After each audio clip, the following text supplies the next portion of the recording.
ಪ್ರೀತಿಯುಳ್ಳ ಆತ್ಮೀಯ ವೀಕ್ಷಕರೇ, ನಿಮ್ಮೆಲ್ಲರಿಗೂ ದೈವಾನ್ವೇಷಣೆ ಸತ್ಯವೇದ ಅಧ್ಯಯನ ಕಾರ್ಯಕ್ರಮಕ್ಕೆ ಪ್ರೀತಿಯ ಸುಸ್ವಾಗತ. ಇಂದಿನ ಅಧ್ಯಯನವು ಒಂದು ಗೋಳಾಟದ ಅಧ್ಯಯನವಾಗಿದೆ. ಅದು ದಾವೀದನು ಅಬ್ಷಾಲೋಮನಿಗಾಗಿ ಗೋಳಾಡಿದ್ದು ಮುಂದಕ್ಕೆ ಏನಾಯಿತು ಎಂಬುದನ್ನು ತಿಳಿದುಕೊಂಡು ದೇವರ ವಾಕ್ಯ ಬೋಧಿಸುವ ಸತ್ಯಕ್ಕೆ ವಿಧೇಯರಾಗೋಣ. ನಮ್ಮನ್ನು ದೇವರಾತ್ಮನ ಹತೋಟಿಗೆ ಕೊಟ್ಟು ನಮ್ಮ ಅಧ್ಯಯನವನ್ನು ಪ್ರಾರಂಭಿಸೋಣ. ಕರ್ತನಲ್ಲಿ ಪ್ರೀತಿಯುಳ್ಳ ಸಹೋದರ ಸಹೋದರಿಯರೇ, ನೀವು ನನ್ನನ್ನು ಬಿಟ್ಟು ಏನೂ ಮಾಡಲಾರಿರಿ ಎಂಬುದಾಗಿ ಹೇಳಿದಂಥ ನಮ್ಮ ರಕ್ಷಕನಾದ ಯೇಸು ಕ್ರಿಸ್ತನ ಮಹಿಮೆಯ ನಾಮದಲ್ಲಿ ನಿಮ್ಮೆಲ್ಲರಿಗೂ ಹೃದಯಪೂರ್ವಕವಾದ ವಂದನೆಗಳು. ಪ್ರಿಯರೇ, ಕಳೆದ ಕಾರ್ಯಕ್ರಮದಲ್ಲಿ ನಾವು ಇಸ್ರಾಯೇಲರಿಗಾದ ಅಪಜಯ, ಅಬ್ಷಾಲೋಮನ ಮರಣ ಎಂಬುದನ್ನು ಧ್ಯಾನ ಮಾಡಿದ್ದೇವೆ. ಇಂದು ನಾವು ಮುಂದುವರಿಸಿ ಇದರಿಂದ ದಾವೀದನಿಗೆ ಆದಂಥ ದುಃಖ ಎಲ್ಲ ವಿಚಾರಗಳನ್ನು ಅಭ್ಯಾಸ ಮಾಡೋಣ. ನಮ್ಮ ಧ್ಯಾನವನ್ನು ಮುಂದುವರಿಸುವ ಹಾಗೆ 2 ಸಮುವೇಲ 18ನೇ ಅಧ್ಯಾಯ 19ನೇ ವಚನದಿಂದ 22ನೇ ವಚನದವರೆಗೆ ಗಮನಿಸಿರಿ. ಅಲ್ಲಿ ಹೀಗೆ ಬರೆದದೆ: ಚಾದೋಕನ ಮಗನಾದ ಅಹೀಮಾಚನು ಯೋವಾಬನಿಗೆ, ಅಪ್ಪಣೆಯಾಗಲಿ, ನಾನು ಅರಸನ ಬಳಿಗೆ ಓಡಿಹೋಗಿ ಯೆಹೋವನು ಅವನ ವೈರಿಗಳಿಗೆ ಮುಯ್ತೀರಿಸಿದ್ದಾನೆಂಬ ಶುಭವರ್ತಮಾನವನ್ನು ತಿಳಿಸುವೆನು ಅನ್ನಲು, ಯೋವಾಬನು ಅವನಿಗೆ, ಈ ಹೊತ್ತಿನ ಸುದ್ದಿಯನ್ನು ತೆಗೆದುಕೊಂಡು ಹೋಗತಕ್ಕವನು ನೀನಲ್ಲ, ಇನ್ನೊಂದು ಸಾರಿ ನಿನ್ನನ್ನು ಕಳಿಸುತ್ತೇನೆ. ಇವತ್ತು ಅರಸನ ಮಗನು ಸತ್ತಿರುವುದರಿಂದ ವರ್ತಮಾನವು ಶುಭವಾದದಲ್ಲ ಎಂದು ಹೇಳಿ ತನ್ನ ಬಳಿಯಲ್ಲಿದ್ದ ಒಬ್ಬ ಕೂಷ್ಯನನ್ನು ಕರೆದು ಅವನಿಗೆ, ನೀನು ಹೋಗಿ ಕಂಡದ್ದನ್ನು ಅರಸನಿಗೆ ತಿಳಿಸು ಎಂದು ಆಜ್ಞಾಪಿಸಿದನು. ಅವನು ಯೋವಾಬನಿಗೆ ನಮಸ್ಕರಿಸಿ ಹೊರಟು ಹೋದನು. ಚಾದೋಕನ ಮಗನಾದ ಅಹೀಮಾಚನು ತಿರುಗಿ ಯೋವಾಬನಿಗೆ, ಆಗುವುದಾಗಲಿ, ದಯವಿಟ್ಟು ಆ ಕೂಷ್ಯನ ಹಿಂದೆ ಹೋಗುವುದಕ್ಕೆ ನನಗೆ ಅಪ್ಪಣೆ ಕೊಡು ಎಂದು ಬೇಡಿಕೊಂಡನು. ಅದಕ್ಕೆ ಯೋವಾಬನು, ಮಗನೇ, ಯಾಕೆ ಹೋಗಬೇಕೆನ್ನುತ್ತೀ? ಅದಕ್ಕಾಗಿ ನಿನಗೆ ಬಹುಮಾನ ಸಿಕ್ಕುವುದಿಲ್ಲ ಅಂದನು ಎಂಬುದಾಗಿ. ಕರ್ತನಲ್ಲಿ ಪ್ರಿಯರೇ, ದಾವೀದನಿಗೆ ಅಬ್ಷಾಲೋಮನ ಮರಣವಾರ್ತೆಯನ್ನು ಅಹೀಮಾಚನು ತಲುಪಿಸುವುದು ಯೋವಾಬನಿಗೆ ಇಷ್ಟವಿರಲಿಲ್ಲ. ಯಾಕಂದರೆ ಅರಸನಿಗೆ ಕೊಡತಕ್ಕ ಪೂರ್ಣ ಮಾಹಿತಿ ಅವನಲ್ಲಿರಲಿಲ್ಲ. 2 ಸಮುವೇಲ 18ನೇ ಅಧ್ಯಾಯ 23 ಮತ್ತು 24ನೇ ವಚನಗಳನ್ನು ಗಮನಿಸಿರಿ. ಅಲ್ಲಿ ಹೀಗೆ ಬರೆದದೆ: ಆದರೆ ಅಹೀಮಾಚನು ತಿರುಗಿ, ಚಿಂತೆಯಿಲ್ಲ, ನನ್ನನ್ನು ಕಳುಹಿಸು ಎಂದು ಒತ್ತಾಯಪಡಿಸಿದ್ದರಿಂದ ಯೋವಾಬನು, ಹೋಗು ಎಂದು ಹೇಳಿದನು. ಆಗ ಅಹೀಮಾಚನು ಯೋರ್ದಾನ್ ತಗ್ಗಿನಲ್ಲಿರುವ ದಾರಿಯನ್ನು ಹಿಡಿದು ಆ ಕೂಷ್ಯನಿಗಿಂತ ಮುಂದಾಗಿ ಓಡಿದನು. ದಾವೀದನು 2 ಬಾಗಿಲುಗಳ ಮಧ್ಯದಲ್ಲಿ ಕೂತುಕೊಂಡಿದ್ದನು. ಅಷ್ಟರಲ್ಲಿ ಕಾವಲುಗಾರನು ಗೋಪುರದ ಮಾಳಿಗೆಯನ್ನು ಹತ್ತಿ ಪಾಗಾರದ ಬಳಿಯಲ್ಲಿ ನಿಂತು ನೋಡಲು ಒಂಟಿಗನಾಗಿ ಬರುವ ಒಬ್ಬ ಮನುಷ್ಯನನ್ನು ಕಂಡನು ಎಂಬುದಾಗಿ. ಪ್ರಿಯರೇ, ಇದು ಬಹು ಹೃದಯಂಗಮವಾದ ಸನ್ನಿವೇಶವಾಗಿರುತ್ತದೆ. ದಾವೀದನು ತನಗೆ ಬರಲಿರುವ ವರ್ತಮಾನಕ್ಕಾಗಿ ಪಟ್ಟಣದ ಬಾಗಿಲಿನಲ್ಲಿ ಆತಂಕದಿಂದ ಕಾಯುತ್ತಿದ್ದನು. ಮುಂದಕ್ಕೆ ನಾವು ನೋಡೋಣ. 2 ಸಮುವೇಲ 18ನೇ ಅಧ್ಯಾಯ 25ನೇ ವಚನದಿಂದ 29ನೇ ವಚನದವರೆಗೆ. ಅಲ್ಲಿ ಹೀಗೆ ಬರೆದದೆ: ಅವನು ಕೂಡಲೇ ದಾವೀದನಿಗೆ ತಿಳಿಸಲು, ದಾವೀದನು, ಅವನು ಒಬ್ಬನಾಗಿ ಇದ್ದರೆ ಸಮಾಚಾರ ತರುವನಾಗಿರಬಹುದು ಅಂದನು. ಆ ಮನುಷ್ಯನು ಬರಬರುತ್ತಾ ಸಮೀಪವಾದನು. ಅಷ್ಟರಲ್ಲಿ ಕಾವಲುಗಾರನು ಓಡುತ್ತಾ ಬರುವ ಇನ್ನೊಬ್ಬನನ್ನು ಕಂಡು ದ್ವಾರಪಾಲಕನ ಮುಖಾಂತರ, ಈಗೋ ಇನ್ನೊಬ್ಬನು ಒಂಟಿಯಾಗಿ ಬರುತ್ತಿದ್ದಾನೆ ಎಂದು ಅರಸನಿಗೆ ತಿಳಿಸಿದನು.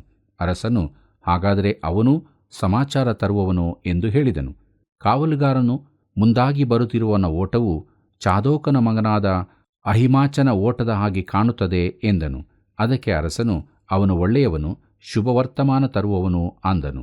ಅಹೀಮಾಚನು ಹತ್ತಿರ ಬಂದು ಅರಸನಿಗೆ ಶುಭವಾಗಲಿ ಎಂದು ಹೇಳಿ ಸಾಷ್ಟಾಂಗ ನಮಸ್ಕಾರ ಮಾಡಿ, ಅರಸನಿಗೆ ವಿರೋಧವಾಗಿ ಕೈ ಎತ್ತಿದವರನ್ನು ಸ್ವಾಧೀನಪಡಿಸಿದ ನಿನ್ನ ದೇವರಾದ ಯೆಹೋವನಿಗೆ ಸ್ತೋತ್ರವಾಗಲಿ ಅಂದನು. ಆಗ ಅರಸನು ಅವನನ್ನು, ಯೌವನಸ್ಥನಾದ ಅಬ್ಷಾಲೋಮನು ಸುರಕ್ಷಿತನಾಗಿದ್ದಾನೋ ಎಂದು ಕೇಳಿದನು. ಅದಕ್ಕೆ ಅಹೀಮಾಚನು, ಯೋವಾಬನು ಒಡೆಯರ ಸೇವಕನಾದ ನನ್ನನ್ನು ಕಳಿಸುವಾಗ ನಾನು ಒಂದು ದೊಡ್ಡ ದೊಂಬಿಯನ್ನು ಕಂಡೆನು, ಆದರೆ ಸಂಗತಿ ಏನೆಂಬುದು ನನಗೆ ಗೊತ್ತಾಗಲಿಲ್ಲ ಎಂದು ಉತ್ತರ ಕೊಟ್ಟನು ಎಂಬುದಾಗಿ. ಕರ್ತನಲ್ಲಿ ಪ್ರಿಯರೇ, ದಾವೀದನು ಒಂದು ಪ್ರಶ್ನೆಯನ್ನು ಕೇಳಲಿಕ್ಕಿತ್ತು: ಯೌವನಸ್ಥನಾದ ಅಬ್ಷಾಲೋಮನು ಸುರಕ್ಷಿತನಾಗಿದ್ದಾನೋ ಎಂಬುದಾಗಿ. ಆದರೆ ಅರಸನಿಗೆ ತಿಳಿಸತಕ್ಕ ಎಲ್ಲ ವಿವರಗಳು ಅಹೀಮಾಚನಲ್ಲಿರಲಿಲ್ಲ. ಅಬ್ಷಾಲೋಮನು ಸತ್ತಿದ್ದನೆಂದು ಅವನಿಗೆ ತಿಳಿದಿರಲಿಲ್ಲ. ಆದರೆ ಈ ದಿನಗಳಲ್ಲಿ ಅನೇಕ ಸಮಾಚಾರ ದೂತರು ಅತ್ತಿತ್ತ ಓಡಾಡುತ್ತಾ ದೇವರು ಎಲ್ಲವೂ ಸರಿಯಿದೆ ಎಂದು ಹೇಳುತ್ತಾನೆಂದು ತಿಳಿಸುತ್ತಿರುತ್ತಾರೆ. ಆದರೆ ಎಲ್ಲವೂ ಸರಿಯಾಗಿಲ್ಲ. ಮಾನವನು ಒಬ್ಬ ಪಾಪಿಯಾಗಿದ್ದಾನೆ. ಅವನಿಗೆ ಒಬ್ಬ ರಕ್ಷಕನ ಅಗತ್ಯವಿದೆ. ದೇವರ ಮಗನು ತನಗಾಗಿ ಕ್ರೂಜೆಯಲ್ಲಿ ಸತ್ತನೆಂಬುದನ್ನು ಅವನು ತಿಳಿದುಕೊಳ್ಳಬೇಕಾಗಿದೆ. ಅವನು ತಿರುಗಿ ಹುಟ್ಟುವ ಅಗತ್ಯವಿದೆ. ದಾವೀದನು ಕೇಳಬೇಕಾಗಿದ್ದ ವರ್ತಮಾನವು ಅಹಿಮಾಚನಲ್ಲಿರಲಿಲ್ಲ. 2 ಸಮುವೇಲ 18ನೇ ಅಧ್ಯಾಯ 31ನೇ ವಚನವನ್ನು ಗಮನಿಸಿರಿ. ಅಲ್ಲಿ ಹೀಗೆ ಬರೆದದೆ, ಅಷ್ಟರಲ್ಲಿ ಕೂಷ್ಯನು ಬಂದು, ನನ್ನ ಒಡೆಯನಾದ ಅರಸನಿಗೆ ಶುಭವರ್ತಮಾನ ತಂದಿದ್ದೇನೆ. ಯೆಹೋವನು ನಿನಗೆ ವಿರೋಧವಾಗಿ ಎದ್ದವರೆಲ್ಲರಿಗೂ ಮುಯ್ತೀರಿಸಿದ್ದಾನೆ ಅಂದನು ಎಂಬುದಾಗಿ. ಪ್ರಿಯರೇ, ದಾವೀದನ ಮೊದಲನೆಯ ಪ್ರಶ್ನೆ ಅಬ್ಷಾಲೋಮನ ಕುರಿತಾಗಿತ್ತೆಂಬುದನ್ನು ಗಮನಿಸಿರಿ. ಯುದ್ಧದಲ್ಲಿ ಯಾರು ಗೆದ್ದರೆಂಬುದು ಅವನಿಗೆ ಮುಖ್ಯವಾಗಿರಲಿಲ್ಲ. ಆದರೆ ಅಬ್ಷಾಲೋಮನು ಸುರಕ್ಷಿತನಾಗಿರುವುದು ಬೇಕಾಗಿತ್ತು.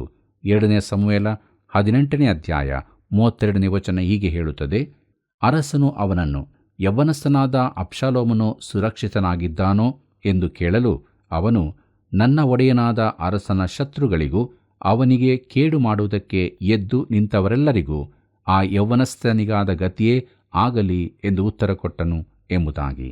ಪ್ರೀತಿಯುಳ್ಳ ದೇವಜನರೇ, ಕೂಷ್ಯನು ಸರಿಯಾದ ವರ್ತಮಾನ ತಂದಿದ್ದನು. ಅಬ್ಷಾಲೋಮನು ಸತ್ಯನೆಂಬುದನ್ನು ಅವನು ದಾವೀದನಿಗೆ ಸೌಮ್ಯವಾಗಿ ತಿಳಿಸುತ್ತಾನೆ. ಆಗ ದಾವೀದನು ತನ್ನ ಮಗನಿಗಾಗಿ ಗೋಳಾಡತೊಡಗಿದನು. ಸತ್ಯವೇದದಲ್ಲಾಗಲಿ ಇತರ ಯಾವುದೇ ಸಾಹಿತ್ಯದಲ್ಲಾಗಲಿ ಕಾಣದಂಥ ಅತಿ ಹೃದಯ ನಲುಗಿದ ದುಃಖ ಇಲ್ಲಿ ತಿಳಿಸಲ್ಪಟ್ಟಿದೆ. ಈ ಸಂದರ್ಭದಲ್ಲಿ ಒಂದು ವೇಳೆ ಯಾರಾದರೂ, ದೇವರೇ, ನೀನು ದಾವೀದನಿಗೆ ಏಟು ಕೊಟ್ಟದ್ದು ಸಾಕು, ನಿನ್ನ ಮಗನಾದ ದಾವೀದನನ್ನು ಕರುಣಿಸು ಎಂದು ಹೇಳುವ ಮನಸ್ಥಿತಿ ಹೊಂದಬಹುದು. 2 ಸಮುವೇಲ 18ನೇ ಅಧ್ಯಾಯ 33ನೇ ವಚನ ಹೀಗೆ ಹೇಳುತ್ತದೆ, ಇದನ್ನು ಕೇಳಿ ಅರಸನು ಎದೆಯೊಡೆದವನಾಗಿ, ನನ್ನ ಮಗನೇ ಅಬ್ಷಾಲೋಮನೇ, ನನ್ನ ಮಗನೇ, ನನ್ನ ಮಗನಾದ ಅಬ್ಷಾಲೋಮನೇ, ನಿನಗೆ ಬದಲಾಗಿ ನಾನು ಸತ್ತಿದ್ದರೆ ಎಷ್ಟೋ ಒಳ್ಳೆಯದಾಗುತ್ತಿತ್ತು. ಅಬ್ಷಾಲೋಮನೇ, ನನ್ನ ಮಗನೇ, ಮಗನೇ ಎಂದು ಕೂಗಿ ಅಳುತ್ತಾ ಹೆಬ್ಬಾಗಿಲಿನ ಮೇಲಿನ ಕೋಣೆಗೆ ಹೋದನು ಎಂಬುದಾಗಿ. ಕರ್ತನಲ್ಲಿ ಪ್ರಿಯರೇ, ಯುದ್ಧದ ಸಮಾಚಾರವು ದಾವೀದನ ಎದೆಯೊಡೆಯಿತು. ಯಾಕಂದರೆ ಅವನ ಮಗನಾದ ಅಬ್ಷಾಲೋಮನು ಮರಣ ಹೊಂದಿದ್ದನು. ಪ್ರಿಯರೇ, ಮುಂದಕ್ಕೆ ನಾವು 2 ಸಮುವೇಲನ ಪುಸ್ತಕದ 19ನೇ ಅಧ್ಯಾಯದ ಧ್ಯಾನವನ್ನು ಮುಂದುವರಿಸೋಣ. ಇದರ ಮುಖ್ಯ ಪ್ರಸ್ತಾಪ ದಾವೀದನಿಗೆ ಸಿಂಹಾಸನ ಪುನಃ ದೊರಕಿದ್ದು, ಯೋವಾಬನು ದಾವೀದನನ್ನು ಆಕ್ಷೇಪಿಸಿದ್ದು ಎಂಬುದಾಗಿ. ಪ್ರೀತಿಯುಳ್ಳ ದೇವಜನರೇ, ಅಬ್ಷಾಲೋಮನ ಮರಣವು ದಾವೀದನಿಗೆ ನಿಜವಾಗಿ ಎದೆಯೊಡೆಯುವ ಸಂಗತಿಯಾಗಿತ್ತು. ಅವನಿಗೆ ಮಗನ ಮೇಲೆ ವಿಶೇಷ ಮಮತೆ ಇದ್ದದರಿಂದ ಅವನು ಸತ್ತದಕ್ಕಾಗಿ ದಾವೀದನು ಬಹಳವಾಗಿ ಗೋಳಾಡಿದನು. ಯಾಕೆ? ಇದಕ್ಕೆ ಹಲವಾರು ಕಾರಣಗಳಿರುತ್ತದೆ. ಪ್ರಿಯರೇ, ದಾವೀದನಿಗೆ ಅಬ್ಷಾಲೋಮನ ರಕ್ಷಣೆಯ ಕುರಿತಾಗಿ ಖಚಿತವಾಗಿ ತಿಳಿದಿರಲಿಲ್ಲ. ಬತ್ಸೆಬಳಿಂದ ಹುಟ್ಟಿದ ದಾವೀದನ ಮಗು ಕಠಿಣವಾಗಿ ಅಸ್ವಸ್ಥನಾದಾಗ ದಾವೀದನು ಉಪವಾಸವಿದ್ದು ಪ್ರಾರ್ಥಿಸಿದನು. ಆದರೆ ಆ ಮಗು ಸತ್ತಿತೆಂದು ಕೇಳಿದಾಗ ಅವನು ಎದ್ದು ಸ್ನಾನ ಮಾಡಿ ಬೇರೆ ಬಟ್ಟೆಗಳನ್ನು ಧರಿಸಿಕೊಂಡು ದೇವರನ್ನು ಆರಾಧಿಸಿದನು. ಬಳಿಕ ಊಟ ಮಾಡಿದನು. ಅವನ ಪ್ರತಿಕ್ರಿಯೆ ಸೇವಕರಿಗೆ ಅರ್ಥವಾಗಲಿಲ್ಲ. ಅವನು ಅವರಿಗೆ ಸ್ಪಷ್ಟವಾಗಿ ಹೇಳಿದನು, ನಾನು ಒಂದು ದಿನ ಅವನ ಬಳಿಗೆ ಹೋಗುತ್ತೇನೆ, ಅವನು ನನ್ನ ಬಳಿಗೆ ಹಿಂದಿರುಗಲಾರನು, ಆದರೆ ನಾನು ಅವನ ಬಳಿಗೆ ಹೋಗುವ ದಿನ ವಿಶೇಷವಾದದ್ದು ಎಂಬುದಾಗಿ. ಆ ಮಗು ಎಲ್ಲಿದೆ ಎಂದು ಅವನು ತಿಳಿದಿದ್ದನು. ಆದರೆ ಅಬ್ಷಾಲೋಮನು ಸತ್ತಾಗ ದಾವೀದನ ಹೃದಯ ಒಡೆಯಿತು. ಯಾಕಂದರೆ ಆ ಯೌವನಸ್ಥನ ರಕ್ಷಣೆಯ ಕುರಿತು ಖಚಿತತೆ ಅವನಲ್ಲಿ ಇರಲಿಲ್ಲ ಮತ್ತು ಅವನೆಲ್ಲಿರುತ್ತಾನೆಂದು ದಾವೀದನಿಗೆ ಹೇಳಲಾಗದು. ತನ್ನ ಮಗನು ರಕ್ಷಿಸಲ್ಪಡದ್ದರಿಂದ ದಾವೀದನ ದುಃಖ ಇನ್ನಷ್ಟು ಹೆಚ್ಚಾಯಿತೆಂದು ನಾನು ತಿಳಿಯುತ್ತೇನೆ. ಪ್ರಿಯರೇ, ದಾವೀದನು ಶ್ರೇಷ್ಠ ಅರಸನಾಗಿದ್ದರೂ ಉತ್ತಮ ತಂದೆಯಾಗಿರಲಿಲ್ಲ. ಅಬ್ಷಾಲೋಮನೇ ಇದಕ್ಕೆ ಉದಾಹರಣೆಯಾಗಿದ್ದಾನೆ.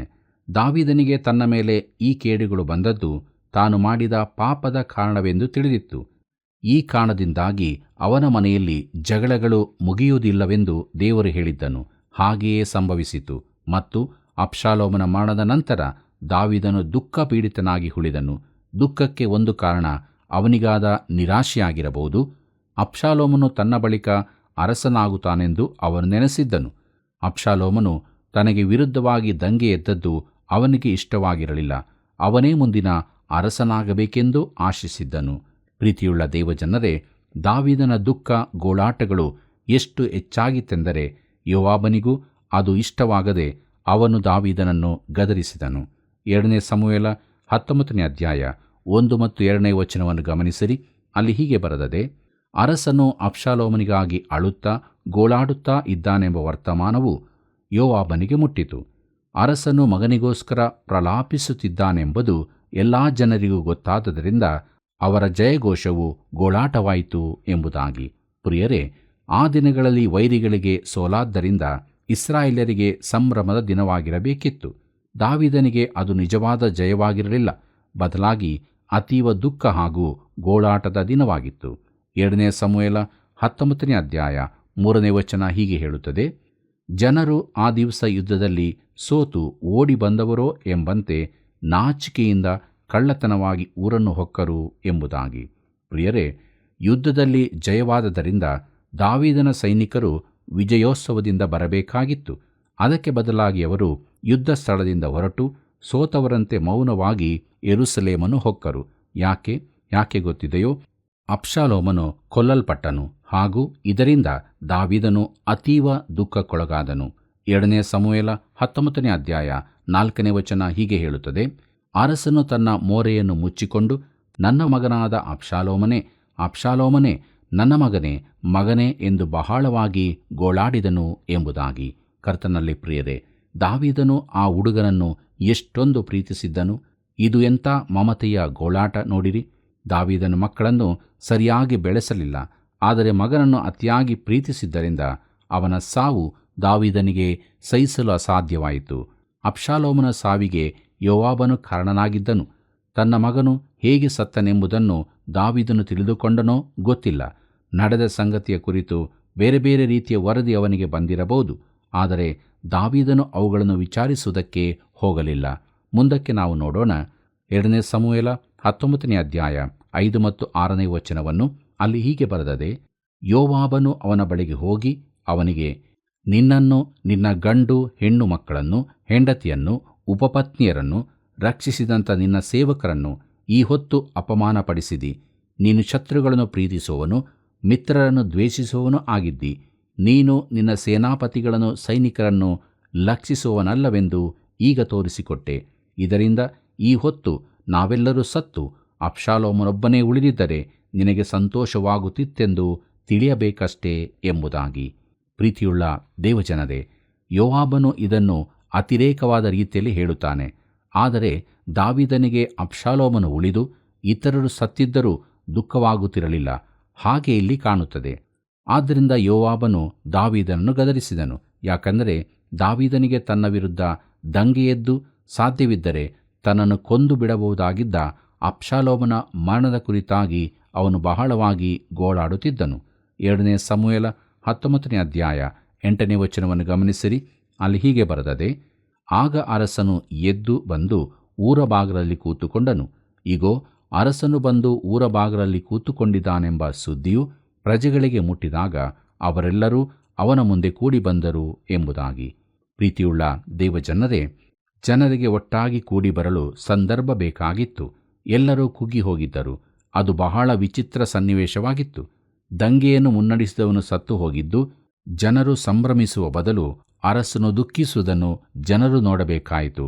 ಆದರೆ ಯೋವಾಬನು ದಾವೀದನ ಕೂಡ ಮಾತನಾಡಿದ ಬಳಿಕ ತಾನು ಜನರ ಪ್ರಾಮಾಣಿಕತೆಗೆ ಬೆಲೆ ಕೊಡುತ್ತೇನೆಂಬುದನ್ನು ಪ್ರಕಟಿಸುವುದಕ್ಕಾಗಿ ದಾವೀದನು ಎದ್ದು ಊರ ಬಾಗಿಲಿನಲ್ಲಿ ಹೋಗಿ ಕೂತುಕೊಂಡನು. ಪ್ರೀತಿಯುಳ್ಳ ದೇವಜನರೇ, ಮುಂದಕ್ಕೆ ನಾವು ದಾವೀದನನ್ನು ಪುನಃ ಸಿಂಹಾಸನದಲ್ಲಿ ಕುಳ್ಳಿರಿಸಿದ್ದು ಎಂಬುದನ್ನು ನೋಡೋಣ. 2 ಸಮುವೇಲ 19 ಅಧ್ಯಾಯ 9 ಮತ್ತು 10 ವಚನ ಹೀಗೆ ಹೇಳುತ್ತದೆ: ಇಸ್ರಾಯೇಲ್ಯರೆಲ್ಲರೂ ತಮ್ಮ ತಮ್ಮ ನಿವಾಸಗಳಿಗೆ ಓಡಿ ಹೋಗಿದ್ದರು. ಇಸ್ರಾಯೇಲ್ ಕುಲಗಳೆಲ್ಲ ಜನರು ತಮ್ಮ ತಮ್ಮೊಳಗೆ ಜಗಳವಾಡಿ, ಅರಸನಾದ ದಾವೀದನು ನಮ್ಮನ್ನು ಫಿಲಿಷ್ಟಿಯರ ಕೈಗೂ ಬೇರೆ ವೈರಿಗಳ ಕೈಗೂ ಸಿಕ್ಕದಂತೆ ತಪ್ಪಿಸಿ ಕಾಪಾಡಿದನು. ಆದರೆ ಅವನು ಅಬ್ಷಾಲೋಮನ ದೆಸೆಯಿಂದ ದೇಶವನ್ನು ಬಿಟ್ಟು ಓಡಿ ಹೋಗಬೇಕಾಯಿತು. ನಾವು ಅಭಿಷೇಕಿಸಿದ ಅಬ್ಷಾಲೋಮನು ಯುದ್ಧದಲ್ಲಿ ಸತ್ತನು. ಈಗಿರುವಲ್ಲಿ ಅರಸನಾದ ದಾವೀದನನ್ನು ತಿರುಗಿ ಕರಕೊಂಡು ಬರಬಾರದೆ ಸುಮ್ಮನೆ ಕೂತಿರುವುದೇಕೆ ಎಂದು ಮಾತಾಡಿಕೊಂಡರು ಎಂಬುದಾಗಿ. ಪ್ರೀತಿಯುಳ್ಳ ದೇವಜನರೇ, ನಡೆದ ಸಂಗತಿ ಇಷ್ಟೇ. ಅಬ್ಷಾಲೋಮನ ಪಕ್ಷಕ್ಕೆ ಸೇರಿಕೊಂಡಿದ್ದವರು ಈಗ ಅವನು ಸತ್ತದರಿಂದ ಏನು ಮಾಡಬೇಕೆಂದು ತಿಳಿಯದವರಾದರು. ಅರಸನನ್ನು ತಿರುಗಿ ಕರೆತರುವುದೇ ಒಳ್ಳೆಯ ಕೆಲಸವೆಂದು ಅವರು ಭಾವಿಸಿದರು. 2 ಸಮುವೇಲ 19 ಅಧ್ಯಾಯ 11 ವಚನ ಹೀಗೆ ಹೇಳುತ್ತದೆ: ಇಸ್ರಾಯೇಲ್ಯರು ಈ ಪ್ರಕಾರ ಮಾತಾಡಿಕೊಂಡ ವರ್ತಮಾನವು ದಾವೀದನಿಗೆ ಮುಟ್ಟಲು ಅವನ ಯಾಜಕರಾದ ಚಾದೋಕ್, ಎಬ್ಯಾತಾರರಿಗೆ, ನೀವು ನನ್ನ ಹೆಸರಿನಲ್ಲಿ ಯೆಹೂದ ಕುಲದ ಹಿರಿಯರಿಗೆ ಅರಸನಾದ ನನ್ನನ್ನು ತಿರುಗಿ ಅರಮನೆಗೆ ಕರೆಕೊಂಡು ಹೋಗುವುದರಲ್ಲಿ ನೀವು ಹಿಂದುಳಿಯುವುದೇಕೆ ಎಂಬುದಾಗಿ. ಕರ್ತನಲ್ಲಿ ಪ್ರಿಯರೇ, ಯೆಹೂದ ಗೋತ್ರದಿಂದಲೂ ಅನೇಕರು ಅಬ್ಷಾಲೋಮನೊಂದಿಗೆ ಸೇರಿದ್ದಿರಬಹುದು. ಈಗ ದಾವೀದನು ಅವರ ಈ ಕೃತ್ಯಕ್ಕಾಗಿ ಅವರನ್ನು ಗದರಿಸಿದನು. 2 ಸಮುವೇಲ 19ನೇ ಅಧ್ಯಾಯ 12ನೇ ವಚನದಿಂದ 14ನೇ ವಚನದವರೆಗೆ ಗಮನಿಸಿರಿ. ಅಲ್ಲಿ ಹೀಗೆ ಬರೆದದೆ, ನೀವು ನನ್ನ ರಕ್ತ ಸಂಬಂಧಿಗಳಾದ ಸಹೋದರರಾಗಿರುತ್ತೀರಲ್ಲ, ಆದದರಿಂದ ನನ್ನನ್ನು ಕರೆಕೊಂಡು ಹೋಗುವುದರಲ್ಲಿ ನೀವು ಹಿಂದುಳಿಯುವುದು ಒಳ್ಳೆಯದಲ್ಲ ಎಂಬುದಾಗಿಯೂ, ಆಮಾಸನಿಗೆ, ನೀನು ನನ್ನ ರಕ್ತ ಸಂಬಂಧಿಯಾಗಿದ್ದಿ, ನಾನು ಯೋವಾಬನ ಬದಲಿಗೆ ನಿನ್ನನ್ನೇ ಸೇನಾಪತಿಯನ್ನಾಗಿ ಮಾಡದಿದ್ದರೆ ಯೆಹೋವನು ನನಗೆ ಬೇಕಾದದನ್ನು ಮಾಡಲಿ ಎಂಬುದಾಗಿಯೂ ತಿಳಿಸಿರಿ ಎಂದು ಹೇಳಿ ಕಳುಹಿಸಿದನು. ಆಗ ಯೆಹೂದ್ಯರೆಲ್ಲರೂ ಏಕ ಮನಸ್ಸಿನಿಂದ ಅರಸನ ಕಡೆಗೆ ತಿರುಗಿಕೊಂಡು ಅವನಿಗೆ, ನೀನು ನಿನ್ನ ಸೇವಕರು ತಿರುಗಿ ಬನ್ನಿರಿ ಎಂದು ಹೇಳಿ ಕಳುಹಿಸಿದರು ಎಂಬುದಾಗಿ. ಪ್ರಿಯರೇ, ದಾವೀದನನ್ನು ಪುನಃ ಸಿಂಹಾಸನದಲ್ಲಿ ಕುಳ್ಳಿರಿಸುವುದು ಒಮ್ಮತದ ನಿರ್ಧಾರವಾಗಿದೆ. 2 ಸಮುವೇಲ 19ನೇ ಅಧ್ಯಾಯ 15ನೇ ವಚನದಿಂದ 17ನೇ ವಚನದವರೆಗೆ ನೋಡೋಣ. ಅಲ್ಲಿ ಹೀಗೆ ಬರೆದದೆ, ಅರಸನು ಸ್ವದೇಶಕ್ಕೆ ಹೋಗಬೇಕೆಂದು ಹೊರಟು ಯೋರ್ದಾನಿಗೆ ಬಂದಾಗ ಯೆಹೂದ ಕುಲದವರು ಅವನನ್ನು ಎದುರುಗೊಳ್ಳುವುದಕ್ಕೂ ಯೋರ್ದಾನ್ ಹೊಳೆಯನ್ನು ದಾಟಿಸುವುದಕ್ಕೂ ಗಿಲ್ಗಾಲಿಗೆ ಬಂದರು. ಬೆನ್ಯಾಮೀನ್ ಕುಲದ ಗೇರನ ಮಗನೂ ಬಹುರೀಮಿನವನೂ ಆದ ಸಿಮ್ಮಿಯು ಅವಸರದಿಂದ ಬಂದು ಅರಸನಾದ ದಾವೀದನನ್ನು ಎದುರುಗೊಳ್ಳುವುದಕ್ಕೆ ಯೆಹೂದ ಕುಲದವರನ್ನು ಕೂಡಿಕೊಂಡನು. ಅವನ ಜೊತೆಯಲ್ಲಿ 1000 ಮಂದಿ ಬೆನ್ಯಾಮೀನರಿದ್ದರು. ಇದಲ್ಲದೆ ಸೌಲನ ಮನೆಯ ಸೇವಕರಾದ ಚೀಬನು ತನ್ನ 15 ಮಂದಿ ಮಕ್ಕಳನ್ನು 20 ಮಂದಿ ಸೇವಕರನ್ನು ಕರಕೊಂಡು ಅರಸನ ಮುಂದೆಯೇ ಪೂರ್ಣಾಸಕ್ತಿಯಿಂದ ಯೋರ್ದಾನ್ ಹೊಳೆಯಲ್ಲಿಳಿದು ಎಂಬುದಾಗಿ. ಪ್ರೀತಿಯುಳ್ಳ ದೇವಜನರೇ, ಸಿಮ್ಮಿಯು ದಾವೀದನನ್ನು ಬಿಟ್ಟು ಹೋಗುವಾಗ ಅವನನ್ನು ಶಪಿಸಿದ್ದನು. ಈಗ ಅವನು ಅರಸನನ್ನು ತಿರುಗಿ ಬರಮಾಡಲು ಸ್ವಾಗತಿಸುವುದಕ್ಕೆ ಮುಂದಾಗಿ ಬಂದನು. ಮುಂದಕ್ಕೆ ನಾವು ನೋಡೋಣ. 2 ಸಮುವೇಲ 19ನೇ ಅಧ್ಯಾಯ 18ನೇ ವಚನದಿಂದ 21ನೇ ವಚನದವರೆಗೆ. ಅಲ್ಲಿ ಹೀಗೆ ಬರೆದದೆ, ಅರಸನ ಮನೆಯವರನ್ನು ದಾಟಿಸುವುದಕ್ಕೋಸ್ಕರವು ದಡದಿಂದ ದಡಕ್ಕೆ ಹೋಗುತ್ತಾ ಬರುತ್ತಾ ಇದ್ದನು. ಅರಸನು ಯೋರ್ದಾನ್ ಹೊಳೆಯನ್ನು ದಾಟಿ ಬಂದ ಕೂಡಲೇ ಗೇರನ ಮಗನಾದ ಸಿಮ್ಮಿಯು ಸಾಷ್ಟಾಂಗ ನಮಸ್ಕಾರ ಮಾಡಿ ಅವನಿಗೆ, ನನ್ನ ಒಡೆಯನು ನನ್ನನ್ನು ಅಪರಾಧಿ ಎಂದೆಣಿಸದಿರಲಿ. ನನ್ನ ಅರಸನು ಯೆರೂಸಲೇಮನ್ನು ಬಿಟ್ಟು ಹೋಗುವಾಗ ನಾನು ಮೂರ್ಖತನದಿಂದ ಮಾಡಿದ್ದನ್ನೆಲ್ಲ ಅವನು ನೆನೆಸದಿರಲಿ, ಲಕ್ಷಿಸದಿರಲಿ. ಒಡೆಯನೇ, ನಿನ್ನ ಸೇವಕರಾದ ನಾನು ಪಾಪ ಮಾಡಿದೆನೆಂದು ಒಪ್ಪಿಕೊಳ್ಳುತ್ತೇನೆ. ಆದ್ದರಿಂದಲೇ ನಾನು ಇವತ್ತು ಅರಸನನ್ನು ಎದುರುಗೊಳ್ಳುವುದಕ್ಕೆ ಎಲ್ಲ ಯೋಸೇಫರಲ್ಲಿ ಮೊದಲಾಗಿ ಬಂದಿದ್ದೇನೆ ಎಂದು ಹೇಳಿದನು. ಚೆರೂಯಳ ಮಗನಾದ ಅಭಿಷೇಯು ಯೆಹೋವನ ಅಭಿಷಿಕ್ತನನ್ನು ಶಪಿಸಿದ್ದಕ್ಕಾಗಿ ಸಿಮ್ಮಿಗೆ ಮರಣದಂಡನೆಯಾಗಬೇಕಲ್ಲವೇ ಅಂದನು ಎಂಬುದಾಗಿ. ಪ್ರೀತಿಯುಳ್ಳ ಸಹೋದರ ಸಹೋದರಿಯರೇ, ದಾವೀದನು ಉದಾರಿಯಾಗಿದ್ದನು, ಅವನು ಕ್ಷಮಿಸುವವನಾಗಿದ್ದನು. ಮುಂದಕ್ಕೆ ನೋಡೋಣ. 2 ಸಮುವೇಲ 19ನೇ ಅಧ್ಯಾಯ 22ನೇ ವಚನವನ್ನು. ಅಲ್ಲಿ ಹೀಗೆ ಬರೆದದೆ, ಅದಕ್ಕೆ ದಾವೀದನು, ಚೆರೂಯಳ ಮಕ್ಕಳೇ, ನನಗೆ ನಿಮ್ಮ ಗೊಡವೆಯೇ ಬೇಡ. ನೀವು ಇವತ್ತು ನನ್ನನ್ನು ಆ ಕೃತ್ಯಕ್ಕೆ ಪ್ರೇರೇಪಿಸುವರಾಗಿದ್ದೀರಿ. ಇಂಥ ದಿವಸದಲ್ಲಿ ಇಸ್ರಾಯೇಲ್ಯರಲ್ಲಿ ಒಬ್ಬನಿಗೆ ಮರಣದಂಡನೆಯಾಗುವುದು ಸರಿಯೋ? ನಾನು ಇಸ್ರಾಯೇಲ್ಯರ ಅರಸನೆಂಬುದು ಇವತ್ತು ಸ್ಪಷ್ಟವಾಗಿ ಗೊತ್ತಾಯಿತು ಎಂದು ನುಡಿದನು ಎಂಬುದಾಗಿ. ಪ್ರೀತಿಯುಳ್ಳ ಸಹೋದರ ಸಹೋದರಿಯರೇ, ದಾವೀದನು ಹೇಳುತ್ತಿದ್ದಾನೆ, ನಾನು ಅವನ ಕುರಿತು ಯಾಕೆ ಲಕ್ಷ್ಯ ಕೊಡಬೇಕು? ನಾನು ಇಸ್ರಾಯೇಲ್ಯರ ಅರಸನೆಂಬುದು ನನಗೆ ತಿಳಿದದೆ. ದೇವರು ಅವನನ್ನು ಮೊದಲಿನ ಸ್ಥಾನದಲ್ಲಿ ಪುನಃ ಸ್ಥಾಪಿಸಿದ್ದಕ್ಕಾಗಿ ದಾವೀದನು ತೃಪ್ತನಾಗಿದ್ದಾನೆ. ಶಮ್ಮಿಯಂಥ ಅಲ್ಪ ಮನುಷ್ಯನ ಕುರಿತು ನಾನೇಕೆ ತಲೆ ಕೆಡಿಸಿಕೊಳ್ಳಬೇಕು? ನಾನ್ಯಾಕೆ ಅವನನ್ನು ಕೊಲ್ಲಬೇಕು? ಅವನು ಏನು ನೆನೆಸಿದರೂ ನನಗೇನು ಬಾಧಕವಿಲ್ಲ ಎಂದು ನೆನೆಸಿದನು. ಅನೇಕ ಕ್ರೈಸ್ತರು ಈ ದಿನಗಳಲ್ಲಿ ಚಿಕ್ಕ ಚಿಕ್ಕ ವಿಚಾರಗಳಿಗೆ ತಲೆ ಕೆಡಿಸಿಕೊಳ್ಳುತ್ತಾರೆ. ಚಿಕ್ಕ ವಿಚಾರಗಳಿಗೆ ಅತಿಯಾಗಿ ಲಕ್ಷ್ಯ ಕೊಡುತ್ತಾರೆ. ಇದು ಸರಿಯಲ್ಲ. ಪ್ರಿಯ ಸ್ನೇಹಿತನೇ, ದೇವರು ನಿನ್ನನ್ನು ಆಶೀರ್ವದಿಸುತ್ತಿದ್ದಾನೋ? ಒಂದು ವೇಳೆ ನೀನು ನಿರಾಶೆಗೊಳಗಾದ ಸಭಾಪಾಲಕನಾಗಿರಬಹುದು. ನಿನ್ನ ಸಭಾಧಿಕಾರಿಗಳಿಂದ ಮೇಲೆದ್ದು ಕರ್ತನ ಸೇವೆ ಮಾಡು. ನಿನ್ನ ಸೇವೆಯ ಕುರಿತು ಚಿಂತಿಸು. ಇತರ ವಿಚಾರಗಳನ್ನು ಮರೆತು ಅವುಗಳಿಂದ ಮೇಲಕ್ಕೆ ಜೀವಿಸು. ಪ್ರೀತಿಯುಳ್ಳ ದೇವಜನರೇ, ಕೊನೆಯದಾಗಿ ನಾವು 2 ಸಮುವೇಲ 19ನೇ ಅಧ್ಯಾಯ 23ನೇ ವಚನವನ್ನು ನೋಡೋಣ. ಅಲ್ಲಿ ಹೀಗೆ ಬರೆದದೆ, ಆನಂತರ ಅರಸನು ಶಿಮ್ಮಿಗೆ, ನಿನಗೆ ಮರಣಶಿಕ್ಷೆಯಾಗುವುದಿಲ್ಲ ಎಂದು ಪ್ರಮಾಣ ಮಾಡಿ ಹೇಳಿದನು ಎಂಬುದಾಗಿ. ಕರ್ತನಲ್ಲಿ ಪ್ರಿಯರೇ, ಶಿಮ್ಮಿಯ ಕುರಿತು ದಾವೀದನ ಕೊನೆಯ ಮಾತೇನೆಂದರೆ, ಅವನು ಶಿಮ್ಮಿಗೆ ಶಿಕ್ಷೆ ಕೊಡಬೇಕೆಂದಿರಲಿಲ್ಲ. ಅವನ ಕುರಿತಾಗಿ ಯೋಚನೆ ಮಾಡಲಿಕ್ಕೂ ದಾವೀದನಿಗೆ ಆಸಕ್ತಿ ಇರಲಿಲ್ಲ. ಕರ್ತನಲ್ಲಿ ಪ್ರಿಯರೇ, ದೇವರ ಜೀವುಳ್ಳ ವಾಕ್ಯಗಳು ನಮ್ಮ ಸಂಗಡ ಮಾತನಾಡಿದೆಯಲ್ಲವೇ? ದಾವೀದನ ಜೀವಿತದ ಅನೇಕ ವಿಚಾರಗಳು ನಾವು ಕಲಿತುಕೊಂಡಿದ್ದೇವೆ. ಅವನ ಜೀವಿತ, ಅವನ ಕಷ್ಟ, ಅವನು ನೀಡಿದ ಕ್ಷಮಾಪಣೆ ಇವೆಲ್ಲವನ್ನು ನೆನಪು ಮಾಡಿಕೊಳ್ಳುತ್ತಾ ನಮ್ಮ ಜೀವಿತವನ್ನು ನಾವು ಪರೀಕ್ಷಿಸಿಕೊಳ್ಳೋಣ. ನಾವು ಹೇಗಿದ್ದೇವೆ? ನಾವು ಕ್ಷಮಿಸುವವರಾಗಿದ್ದೇವೆಯೋ? ಉದಾರಿಗಳಾಗಿದ್ದೇವೆಯೋ? ಒಂದು ವೇಳೆ ಇದಕ್ಕೆ ವಿರುದ್ಧವಾಗಿರುವುದಾದರೆ ಇವತ್ತೇ ನಮ್ಮನ್ನು ದೇವರ ಹಸ್ತದಲ್ಲಿ ತಗ್ಗಿಸಿಕೊಂಡವರಾಗಿ, ದೇವರ ಕರುಣೆಯನ್ನು ಹೊಂದಿದವರಾಗಿ, ಇತರರ ಮೇಲೆ ಕರುಣೆಯುಳ್ಳವರಾಗಿ, ಕ್ಷಮಿಸುವವರಾಗಿ, ನಿಜವಾದ ದೇವ ಭಯಭಕ್ತಿಯ ಜೀವಿತವನ್ನು ನಾವು ಜೀವಿಸೋಣ. ಹೀಗಾಗುವಂತೆ ದೇವರು ತಾನೇ ನಮಗೆ ಸಹಾಯ ಮಾಡಿ ನಡೆಸಲಿ. ಕರ್ತನ ಕೃಪೆಯು ಸದಾ ನಿಮ್ಮ ಸಂಗಡ ಇರಲಿ. ಪ್ರಿಯರೇ, ಸಮಾಚಾರ ದೂತರಾದ ಅಹಿಮಾಚನಿಗಿಂತ ಕೂಷೆಯು ಅಬ್ಷಾಲೋಮನ ಮರಣ ವಾರ್ತೆಯನ್ನು ದಾವೀದನಿಗೆ ಸೌಮ್ಯವಾಗಿ ತಿಳಿಸುತ್ತಾನೆ.